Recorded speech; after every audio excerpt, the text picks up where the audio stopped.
Hello friends and very warm welcome to Chiki Biology another video. In this video today we will discuss about pharma jobs are good or bad after B.Sc in medical lab technology. आज हम लोग इस एक question का यहाँ पे एक appropriate answer find करेंगे और आप लोग मेरे साथ में इस वीडियो में स्टार्टिंग से लेके एंड तक कनेक्ट रहें। ये जो क्वेश्चन है ये बहुत सारे फॉलोवर्स का, बहुत सारे सब्सक्राइबर्स का, बहुत सारे व्यूअर्स का मुझे आ रहा था पिछले कई दिन से, और मेरे एक फ्रेंड ने भी जो है B.Sc इन मेडिकल लैब टेक्नोलॉजी कोर्स किया है। वो भी मुझसे पूछ रहा था कि मुझे ये बताओ, जैसे मैंने भी फार्मा में काम किया है, तो वो ये पूछ रहा था कि मुझे ये बताओ कि अगर मैं फार्मा कंपनी में जॉब करूं इस कोर्स को करने के बाद तो क्या ये अच्छा रहेगा या अच्छा नहीं रहेगा। तो उसको भी मैं इस वीडियो का जो लिंक है वो शेयर करूंगा और आप लोगों के लिए भी जो है ये वीडियो हेल्पफुल यहाँ पे होने वाली है और बहुत सारे जो पॉइंट्स हैं या आपके मन में जो सवाल हैं वो यहाँ पे क्लियर हो जाएंगे जब आप लोग इस वीडियो को स्टार्टिंग से लेके एंड तक यहाँ पे देखेंगे। तो बात करेंगे कि जो B.Sc इन मेडिकल लैब टेक्नोलॉजी कोर्स है, इस कोर्स को अगर आप लोगों ने किया है और इसके बाद आप लोग फार्मा कंपनी में जा रहे हैं या जाने का सोच रहे हैं या वहां पे जॉब करने का आपका मन है, तो मैं आपको एक लाइन में यहाँ पे क्लियर कर देना चाहता हूं कि ये बिल्कुल भी अच्छा आप लोगों के लिए नहीं होगा। आप लोगों के लिए इस कोर्स को करने के बाद फार्मा कंपनी की जॉब करना बिल्कुल भी अच्छा नहीं होगा। बिल्कुल भी ये आप लोगों के लिए एक फेवरेबल स्टेप नहीं होगा आपकी लाइफ का। ये आप यहाँ पे फर्स्ट ऑफ ऑल अंडरस्टैंड कर लें, क्योंकि आप लोगों का वो डोमेन ही नहीं है कि आप लोग जो हैं इस कोर्स को करने के बाद वहां पे जाएं। वहां पे आपको रिस्पेक्ट नहीं मिलेगी, वहां पे आपको गुड सैलरी नहीं मिलेगी, और इस कोर्स में जितनी भी टेक्निक्स या जितने भी प्रिंसिपल्स या जितनी भी थ्योरी आप पढ़ते हैं, उन सभी प्रिंसिपल्स का, उन सभी थ्योरी का, उन सभी सब्जेक्ट्स का वहां पे कोई रोल नहीं है। फार्मा डोमेन में कोई एप्लीकेशन उसका नहीं है। उन सभी चीजों का जो एप्लीकेशन है या उन सभी चीजों का जो रोल है जो आप इस कोर्स में सीखते हैं वो सिर्फ जो है हॉस्पिटल्स में है या जो पैथोलॉजी लैब्स हैं उसमें है। तो आप लोग जो गवर्नमेंट और प्राइवेट हॉस्पिटल्स हैं उसमें जाएं इस कोर्स को करने के बाद, या फिर जो पैथोलॉजी लैब्स होती हैं वो गवर्नमेंट भी हो सकती हैं, वो प्राइवेट भी हो सकती हैं, उनमें आप लोग जा सकते हैं। या गवर्नमेंट और प्राइवेट जो हॉस्पिटल्स होते हैं उसमें जो पैथोलॉजी लैब्स होती हैं उसमें आप लोग जाके जॉब कर सकते हैं। वहां पे आप लोगों को अच्छी सैलरी मिलेगी, आप लोगों को जॉब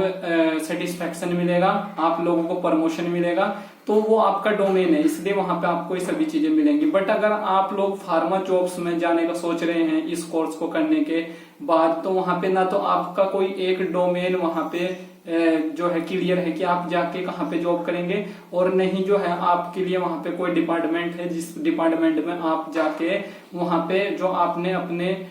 इस कोर्स में सीखा है उसको अप्लाई कर पाएंगे। तो ये सभी चीजें हैं। बट अगर आप फिर भी जबरदस्ती का वहां पे चले जाते हैं, फार्मा जॉब्स में आप जबरदस्ती का चले जाते हैं इस कोर्स को करने के बाद, तो कुछ टाइम के बाद वो जॉब आपको वहां पे छोड़नी पड़ेगी, उस जॉब को आपको वहां से स्किप करना पड़ेगा। तो ये चीजें जितना जल्दी आपकी समझ में आ जाए उतना अच्छा है, क्योंकि आप अपना टाइम वेस्ट करेंगे और टाइम जो है वो बहुत ही एक प्रिटी क्रूशियल रोल प्ले करता है हम लोगों के स्ट्रगल के दिनों में। जब हम लोग स्ट्रगल करते हैं या हम लोगों का जो स्ट्रगलिंग जो फेज होता है उसमें टाइम जो है वो बहुत ज्यादा मैटर करता है, तो इसको हम लोगों को बिल्कुल भी वेस्ट नहीं करना है। अब अगर गवर्नमेंट और प्राइवेट हॉस्पिटल में आपकी जॉब लग जाती है, भले ही वो आपकी इस कोर्स को करने के बाद संविदा पे लगे, जॉब कॉन्ट्रैक्चुअल बेस पे लगे या परमानेंट रोल पे लगे, दोनों ही जॉब अच्छी आपके लिए होंगी, क्योंकि वहां पे जो सैलरी होगी वो 20 से 30 हजार के बीच में आपको मिल जाएगी। गवर्नमेंट हॉस्पिटल में जब आप संविदा या कॉन्ट्रैक्टरल बेस या संविदा पे लगेगा, परमानेंट रोल पे अगर लग जाते हैं तो 31 से अब आपको वहां पे सैलरी मिल जाएगी। और जो प्राइवेट हॉस्पिटल्स हैं उसमें आपको जो सैलरी मिलेगी स्टार्टिंग में वो 15 से 20 हजार के बीच में मिल जाएगी। और अगर कोई अच्छा प्राइवेट हॉस्पिटल है तो वहां पे 20,000 से 25,000 के बीच में भी सैलरी मिल सकती है। तो जो हॉस्पिटल्स की जॉब्स हैं वो गवर्नमेंट हॉस्पिटल की जॉब हो या प्राइवेट हॉस्पिटल की जॉब हो, उसमें आप इस कोर्स को करने के बाद अगर जाएंगे तो आप लोगों के लिए बेस्ट वहां पे होगा। अब कुछ लोग एक और बेवकूफी कर रहे हैं इस कोर्स को करने के बाद, एक और बेवकूफी कर रहे हैं वो लोग। वो बेवकूफी क्या है, वो एक क्या गलत स्टेप है, उसके बारे में भी बात कर लेते हैं। और बहुत सारे जो व्यूअर्स हैं, जो फॉलोअर्स हैं, जो सब्सक्राइबर्स हैं चिकीज बायोलॉजी चैनल के, उनका ये क्वेश्चन मुझे आ रहा था, तो इसका भी मैं आंसर आप लोगों को यहाँ पे कर देता हूँ। तो वो लोग क्या कर रहे हैं, BSc in medical lab technology course के बाद एमएससी इन माइक्रोबायोलॉजी कोर्स कर रहे हैं और ये सोच रहे हैं कि एमएससी इन माइक्रोबायोलॉजी कोर्स को करने के बाद वो फार्मा जॉब्स में अगर जाएंगे तो उनके लिए कुछ अच्छा हो जाएगा। और अच्छा कुछ नहीं होने वाला है, मैं आपको बता रहा हूं, क्योंकि जब आप फार्मा जॉब्स में जाएंगे एमएससी इन माइक्रोबायोलॉजी कोर्स करके, तो वहां पे आपको क्वालिटी कंट्रोल में एक सेक्शन होता है, उसको माइक्रोबायोलॉजी का सेक्शन बोलते हैं, तो वहां पे आपको जॉब मिलेगी। तो आपको वहां पे जो जॉब मिलेगी, अगर आप लोग रेगुलेटरी और डोमेस्टिक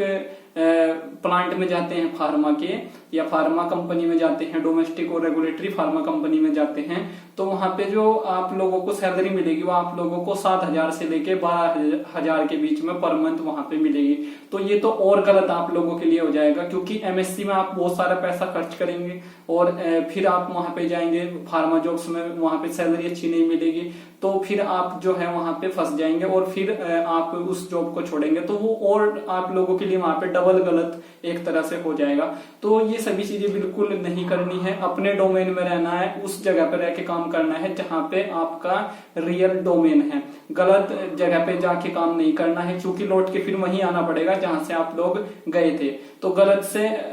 अगर आप लोग सही से गलत की तरफ जाएंगे तो फिर आपको वो गलत चीज छोड़ के फिर सही में आना पड़ेगा। तो ये आपको यहाँ पे जानना है। उसके बाद जो है, अगर आपका मन BSc in medical lab technology course के बाद फार्मा जॉब्स में ही जाने का है, आपको वही जॉब अच्छी लग रही है या आपको वहीं पे ही आपका मन है, तो आपको क्या करना है, फिर आप एमएससी इन माइक्रोबायोलॉजी कोर्स मत करें। BSc in medical lab technology course के बाद आप जो है एमएससी इन केमिस्ट्री कोर्स करें, और एमएससी इन केमिस्ट्री कोर्स को करने के बाद फिर आप जो है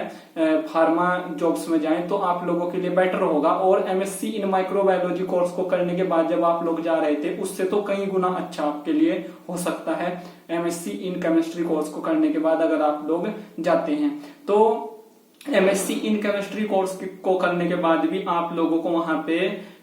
2 to 5 ईयर का आप लोगों को वहां पे स्ट्रगल करना पड़ेगा। 5 ईयर के बाद जो है, या 2 साल के बाद, 2 साल के बाद या 5 साल के बाद, अगर आप लोग एमएनसी कंपनी में डायरेक्ट चले गए, तो एमएससी इन केमिस्ट्री कोर्स को करने के बाद after BSc in medical lab technology course, तो अगर आप लोग किसी एमएनसी कंपनी में चले गए तो 2 साल के बाद आप लोगों के लिए बहुत सारी चीजें वहां पे अच्छी हो जाएंगी। आपको अच्छी सैलरी, जॉब सेटिस्फेक्शन, प्रमोशन वगैरह वहां पे मिल जाएगा। बट अगर आप लोग जो है किसी रेगुलेटरी और डोमेस्टिक प्लांट में चले गए, तो अगर आप वहां पे फंसे रहे, 5 साल के बाद ही आपका कुछ अच्छा फिर हो सकता है, आपको जो है good salary, job satisfaction, promotion वहां पे मिल सकता है। तो ये सभी चीजें हैं, ये सभी पॉइंट्स हैं, इनको हमेशा ही अपने माइंड में कंसिडर करके आपको एक डिसीजन लेना है। और आपको जो है, मैं रियलिटी से यहाँ पे रूबरू कराता हूँ, रियलिटी के बारे में मैं आपको बताता हूँ। ऐसे ही जो है मैं हवा में बातें आपके साथ में नहीं करता, और ये मेरा रियल लाइफ एक्सपीरियंस भी है। और मैं बहुत सारे कैंडिडेट से जो है टाइम टू टाइम बात करता रहता हूँ इन सभी पॉइंट से रिलेटेड, और वही सभी चीजें मैं आपके साथ में फिर जो है इन वीडियोस के थ्रू यहाँ पे शेयर करता हूँ, जिससे कि आपका जो फ्यूचर है या आपकी जो एक फ्यूचर की डायरेक्शन है वो एक गलत जगह पे जाके न रुक जाए, या आप लोग एक गलत चीजों में जो है जाके आप फंस ना जाएं। So thank you friends, thank you for watching and do subscribe the channel for upcoming videos and latest updates. और आप लोगों को अगर इसी तरह के सजेशंस जो है चिकीज बायोलॉजी चैनल के थ्रू चाहिए, तो आप लोग चैनल को सब्सक्राइब जरूर करें। और इन सभी वीडियोस की जो लिंक्स हैं वो आप अपने बैचमेट्स को, अपने कलीग्स को, अपने जूनियर्स को, आप अपने जो आपके वहां पे रिलेशन के लोग हैं, जो आप ही के डोमेन से रिलेटेड हैं, आप ही के सब्जेक्ट से रिलेटेड हैं, उनको आप लोग शेयर जरूर करें और चैनल को सब्सक्राइब करना न भूलें।